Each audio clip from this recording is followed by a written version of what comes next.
দেখুন কি সুন্দর করে রাস্তার পাশে সিরিয়ালে দাঁড় করাইছে। আসলে মনে হবে যে এটা ঢাকা শহরের মতোই, সিঙ্গাপুরে এরকম না। আসলে তা কিন্তু না।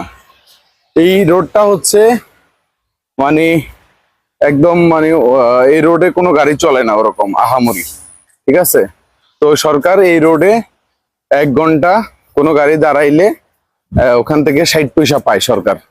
সো এই জন্য গাড়ি দাঁড়াইতে দেয় সরকার নিজে। এই রোডটা দেয়া হয়েছে, এই রোড তারপরে ওই দিক থেকে গেছে, ওই দিক দিয়ে গেছে। এগুলো সব রোডে গাড়ি রাখতে পারে, এখানে গাড়ি রাখার অনুমতি আছে।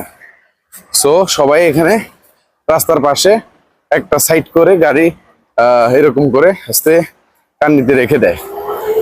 এটার অনুমতি আছে বিধায় রাখে, কিন্তু মেইন রোড বা যেসব রোডে অনুমতি নেয় ওইসব রোডে রাখা যায় না।